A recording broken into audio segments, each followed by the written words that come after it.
Afternoon, everyone. Welcome to the 4 o'clock meeting on June 11th of the Bismarck Renaissance Zone Authority. We're in the Tom Baker meeting room today. I'm your chair, Jim Christensen. We will call the roll. Do we call the roll on this one, Sandra? We do, don't we? We Yes, do a sir. roll call. We don't on the other one. Okay. Sorry. Greg Zenker, Here Last time. Here for the last Steve time. Bakken, Here. Bernice Stoletsky, Here. Amelia Dahl, Here. Kirsten Dvorak, Here. Nancy Guy. Not here. She's not online.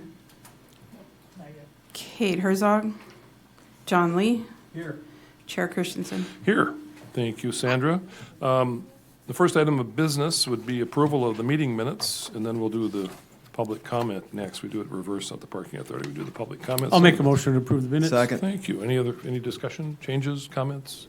If not, all in favor of the minutes, say aye. Aye. Aye, opposed, same sign. That motion Last carries. meeting, you have to make all the motions. Yeah. If you wanted to go fast, I will. It's my anniversary today. We gotta. Oh, congrats. Next item on the agenda is public comment. I don't see anyone in the audience wishing to comment on the agenda items or from the last meeting. So we'll move on to item 4 on the agenda, which is NE Wellness window signage. And Daniel is going to walk us through this one. Good evening, Chair. Renaissance Zone Authority, Design Review Committee. We just have one item on the agenda this evening, and this is for any wellness window signage. I've got it shown on the screen here. These signs are proposed on the property at 200 East Main Avenue.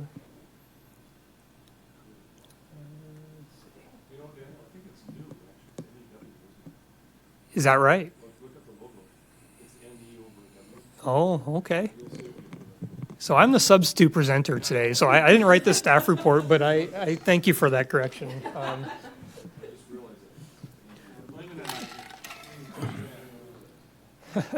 Okay, so the way the window sign ordinance works from the downtown is they don't require permits, but they cannot cover more than 25% of the total window openings unless there are some conditions that apply. So that would be if the space is vacant. So, of course, if a realtor wants to cover the whole thing to sell the site, that's fine.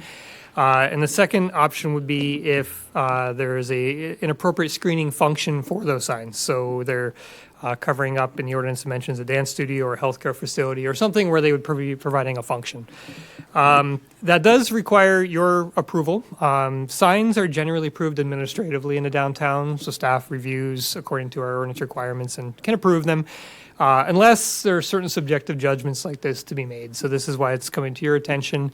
And staff does recommend approval based on the occupant of this site, which is a medical service, so massage, acupuncture, so forth, being provided here. And so it does seem to meet that appropriate screening function criteria.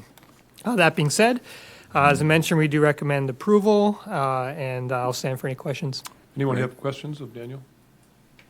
Any questions? Greg? Move to approve.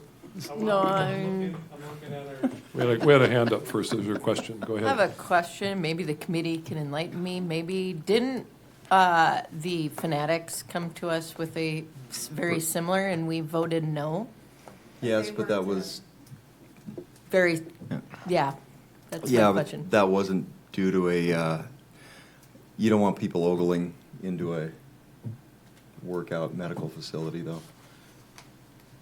I agree, A but healthcare facility. So that's Daniel, correct me if I'm wrong, but that is the caveat to this, where it's why it's here.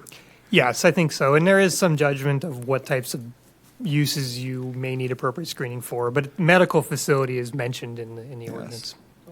So they will be performing services right behind those windows? That's my As understanding. far as we know. Mhm. Okay. Okay, good question. Other questions or comments? David, do you have anything? No comment from Okay, the design. thank you. Is there a motion? Motion to approve is presented. Look at Second. Moved and seconded by short timer Greg Zinker. I don't know if it's we have short a time. I've motion? been here 8 years. Motion and a second. Is there any further discussion? If not, call the roll, please, Sandra. Commissioner Bakken, Yes. Stoletsky, yes. Dahl, Yes. Dvorak, No. Lee. Yes. Zanker? Yes. Chair Christensen? Yes, that motion carries. Thank you. We'll move on to item 5 on the agenda, which is an update on the Land Development Code. We get to hear from Daniel again. Hey, good evening, Renaissance Authority. This is just an update for you based on the Land Development Code, which was adopted by the City Commission in May. Isaac did bring this to you a few months ago, and it really hasn't changed much at all since that time. You did have that opportunity to review the downtown section, make some changes to it, and that was basically the same form it was adopted in. I'll be pretty brief and just kind of focus on some of the changes that may impact you as a board. The ordinance, although it was adopted in May 26, will not become effective until October 1st. So we do, because it's the whole zoning and subdivision ordinance at once, we do need time as staff to prepare, and also the private sector needs time to adjust as well. Now, anytime between now and October 1st, anyone can apply under the new rules, so that would be their option to do so, although they would not be required until October 1st.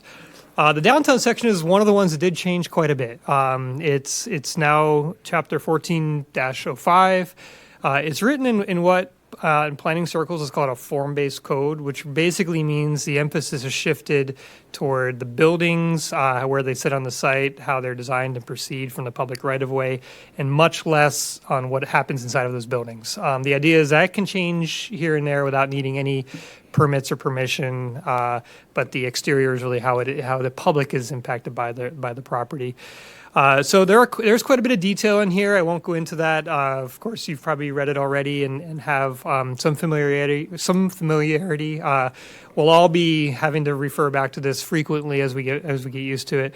There are still options for release valves, we might call, because we know in the real world all the details might not always line up. So there are opportunities for adjustments for either staff to make or to come to you and make some decisions about certain special circumstances.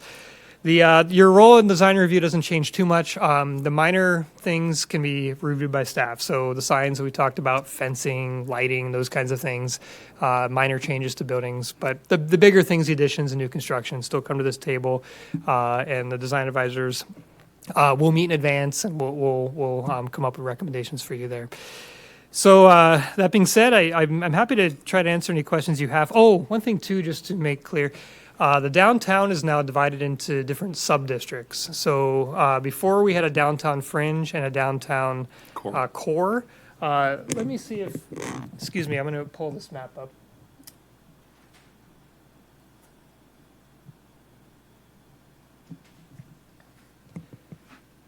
Okay, you should be able to see this in a moment. Oh, there we are. So you can see it looks quite a bit different. The normal zoning districts apply to the area. In the downtown, they apply to the street frontage. As I mentioned, we're really emphasizing the experience from the street. And so we do have the downtown fringe, downtown general. The medical district is also a sub-district of downtown. And so you can see the blue areas on the street frontage. Downtown signature are those areas that are really the core of downtown and the streets that we're really emphasizing that design detail to, which is 5th Street and west in Main Avenue between 1st and 7th, and the block around 5th, 4th, Broadway and Main. And then there's a downtown corridor district, which is really along 7th and 9th and the southern portions of Washington that are really more auto-oriented, where you really wouldn't expect to see all the pedestrian level of detail that you would in other parts of downtown. So these are areas that do differ in terms of the standards applied. So I just want to make sure you could see that, and the general zoning map that would be available to the public, as soon as you zoom in, it'll be there on that same map, so you won't have to refer to different maps. So okay, once again, if you have any questions, I can try to answer. Any questions of Daniel? Bernice, I bet you've got questions. No? Will be an old planner? No? Questions? Anyone? Soon to be ex-Commissioner Zanker, nothing? Nothing. All right. Thank you, Daniel. There's no action required, right? That's just an update, so. Other business on the agenda. Anybody have anything for the good of the order? before I thank Commissioner Zenker for his service, years of service on the Renaissance Zone Authority. This is his last meeting as a representative of the City Commission, so we do appreciate your input. It's always been exciting at times, or maybe. It's always been interesting. How's that? Interesting? There we go. Yes, I was searching for one. That deserves a didn't- golf clap. Yes. Yeah, we don't hand out gavels except to retiring chairs, so, but thank you, Greg, and best of luck to you in the future. Anybody have anything else for the good of the order? David over there? No? All good to go. Almost a new record again, but some days we get lucky. So if everybody has their tickets, go to the Art and Wine Walk downtown tonight that the downtowners are hosting. That's why Kate isn't here. Starts at 4:30 and goes till about 7:30. And I think you can pick up tickets at the Logan's on 3rd Building, 3rd and Broadway, if you didn't buy them. Yeah, if you can find a place to park. So, Just save your spot from this. yeah. All right, if there's no further business and if there's no objection, we stand adjourned until the call of the next meeting, which is scheduled for July 9th. I'm sorry, we have a scheduled meeting, July 9th. Thanks, everybody.